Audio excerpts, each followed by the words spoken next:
Morning from Yummy B TV. Wishing you all well, sending loads of love as usual.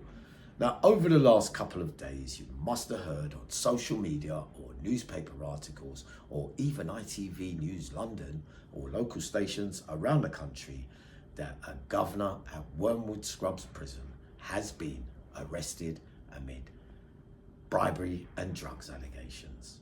I'm also hearing through the grapevine that a member of the probation service has also been arrested amid allegations of some kind. I don't know if the two are joined up the hip or connected in any way, but what I do know is I can't comment on this case in particular because nothing has been proven yet.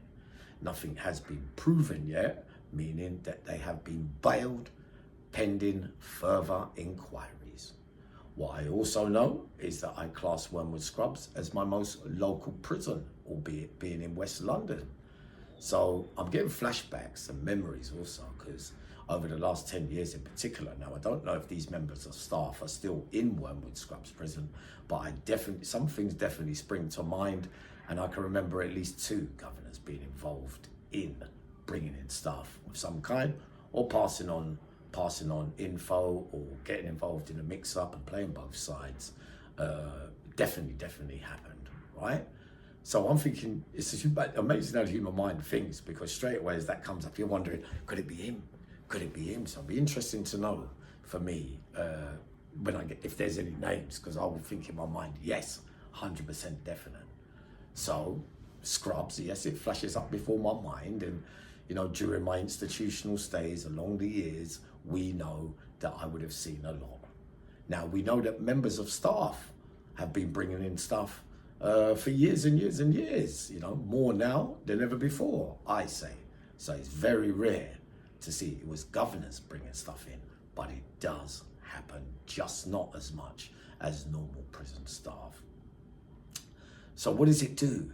We know that if it doesn't work at the bottom, it most certainly won't work at the top, because if it's not working at the top, the bottom would have been unstable, because especially if it's a senior governor, because these days you've got number 1, number 2, number 3, number 4, number 5, number 6, all kind of different graded governors in our jails.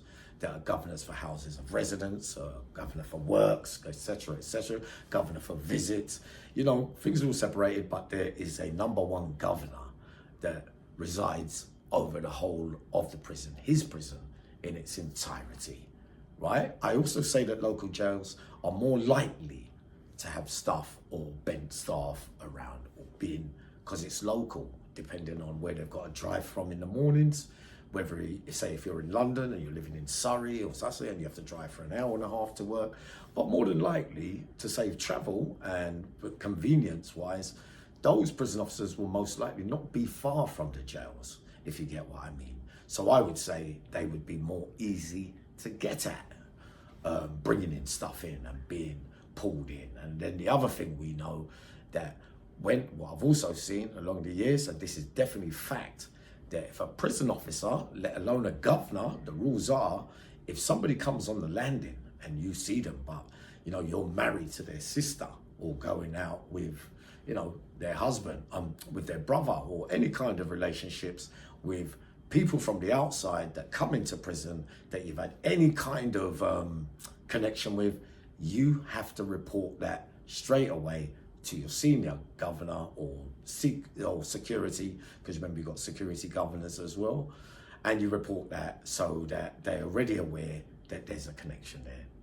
Now, if you fail to do so, because the favourite one is that when staff get arrested, it won't surprise me in whatever cases, when these things come up, it's always the mitigating circumstances are that I knew him from before, he got involved in me, he had my family as hostage, or threats were coming in and I had no way of dealing with it, so I was open to attack. Well, then if you did know the person, you would have had to say so. It's different if you didn't know the person and there's no history of you knowing the person, then they would have had to have information, the inmates, from other staff, because we know that it happens, and we know that if it's a governor, he's got access to all files and everything, so he can pass on a bit of information here, work with other inmates, for greed, for money. You can even get, he can play staff against staff. He can play inmates against inmates. He can give the ones he's working for the rub of the green. He can keep you on hold in the prison where you're dealing from or having deals with. Or you can get moves from him by way of favour.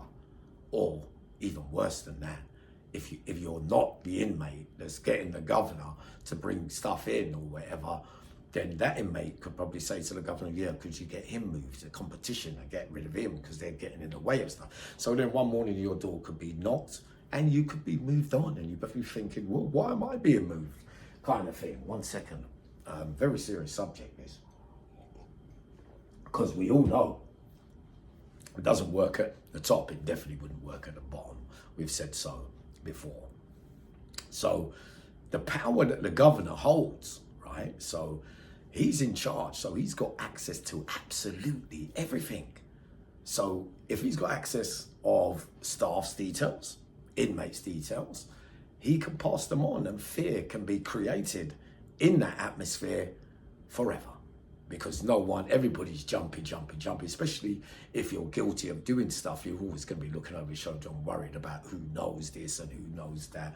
But a governor, then we think about the state of our prisons even, and you think that, how can he? Because you think about it, even if you get parole hearings, if you're working with that inmate, you could also have knock-on effects of the most serious natures where a governor might, you might be the realest, baddest one in there, making loads of money. He's making loads of money. He's making it easy for you while you're doing your stuff. But he can also have a hand in getting you released, or getting you a decat move open. But then that opens the door for really seriously violent criminals or risky criminals of all kinds to getting out early. Or even that, you could even stitch up other inmates who haven't done anything, but on behalf of that other prisoner, they could lose everything they worked so hard for, because he doesn't like him, and he says to the governor, yeah, we've said so already before. So over the years, I've seen it. You remember the old story? You remember my one with the McDonald's on the Isle of Wight, that alleged case there. But we also know in history, do you remember Mr. Book, I won't say the whole name, in Pentonville, that used to run in on everybody and get their mobile phones. But on finding out later on, further down the line, a year or two later, that it was in fact him bringing in the phones for the inmates, right? Famous story, this one.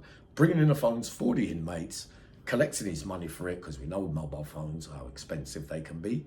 And then he also then starts raiding the cells and also gets a reward of some kind from security or whatever for finding phones. So he's working both sides and getting results by way of payment on all sides. On the one hand, he's bringing it in. And on the other hand, he's running up in your cell and finding phones. Probably not the ones he was giving the phones to. So we know that would be more likely the case. So we know of the extreme cases with prison staff. But the Scrubs one comes to mind because I was thinking of way back in the day. I was in Wandsworth in, I think, the 90s, and a young officer used to get on with everybody, about 21, young, green, just coming into the job. And then years later, 10, 15, 20 years later, he's worked his way, upgraded to senior governor in one of those establishments. And you watch his rise from, you remember when he's young, and he remembers me, and now he's got the power and he's walking around with his suit and that kind of thing. And he, you say, yeah, remember, yeah, Garth, but, he doesn't want to be remembered how you remembered him, because now he's got a more serious role as being a prison governor.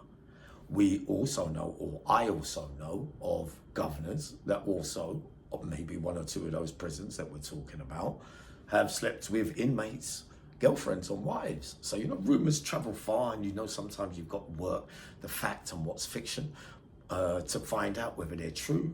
And then you go outside, and then you're at somebody's house, and lo and behold, a governor walks in because he knows a member of that family, or he's got a kid for his girlfriend who's sisters with that person who's got a boyfriend who's a criminal.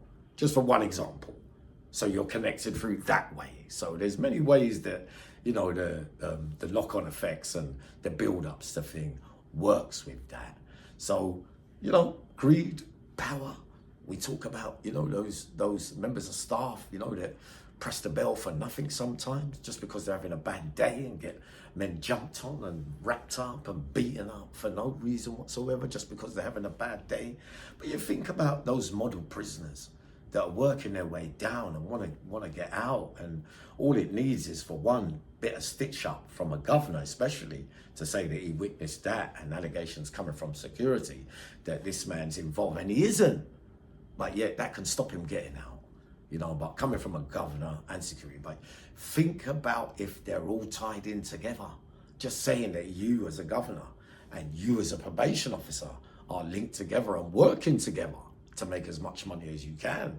Think about when those hearings come, the parole hearings, where you've got a probation who has to put their hand up and say, yes, he's fit to be released into the community again. And also a governor of some kind saying, yes, he's been well behaved and da-da-da-da.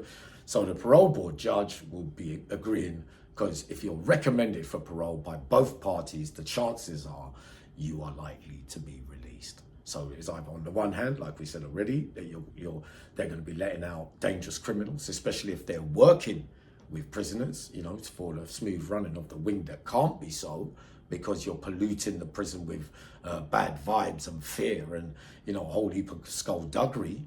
But those prisons have rumours that go on forever and ever and last a lifetime. So it's interesting that all this comes up, and we are talking on Yami B TV about the state of our prisons. Now, how can it possibly ever work? 1 second. How can it possibly ever work if the top of the tree is not stable? It can't. It's not humanly possible. So then we see how it can be polluted, and you know, this has been going on for the end of time. We see that, you know, what chance do the public stand if you're working, you're not wearing the badge with honour even. So the inmate who is involved in these things holds power too. You know, these days even weapons are being brought in. We've spoke about it on other videos. Very serious allegations, and the favourite one is when any member of staff, even a governor, it will always be, unless they're banged to rights, would always be they had access to my family and I was in fear for my life. I'm in fear for my life, so I didn't feel that I could get out of it. So, you know, you get the least possible sentence, you end up with a 2 or 3 or whatever. But the knock-on effect from it all means that we're all fighting a losing battle, that it could make you feel that you're turning up for no reason whatsoever for work, because you're thinking, oh God, I know he's at it. Think about, we see prison officers on podcasts. I mean, you know, you're going to have access to files and things, and that you're going to be able to read where Yami lives or Dave rings or whatever, where they live, and all right, I'll let him know that. You know, it's very easily done, human nature. We know there's bad apples in all walks of life and all institutions, but bloody hell, these are the things I've been highlighting for so long on Yami B TV, and this case in particular is a real worrying one. Hold on 1 second, I just want to see if I could, right, so let me see, I thought there might be a couple of other things. Have I gone overboard yet? No, not yet. Hold on. Yeah, that thing, got that there. Yeah, we know that, yeah, greed as well. Yeah. The perverse power. Yeah, like you get off on, you know, getting people back when in normal life you couldn't even look. I've been on the train and the bus and seen staff. There was a big name that used to do a famous one and stand outside the gate at Wandsworth Prison, stand across the road as staff come out and just eyeball them all. So that the fear of God is in them. That, all right, you know, he's not saying nothing, but just the fear of him, a real gunslinger from way back in the day, standing up and looking, you know, they're thinking, is he watching me? But they can't do anything to him because he hasn't said anything. But the fear alone will be driving them insane. Remember Pengelly getting knocked over in a car outside when he was working doors and them kind of things for that thing. Imagine I do. So yeah, imagine power, risk, everything. I think been covered in that one. But I'll be up more in a little while. So wishing you all well. Sending loads of love as usual, and it won't be long. So I'm on the road today. I might be up for a couple more.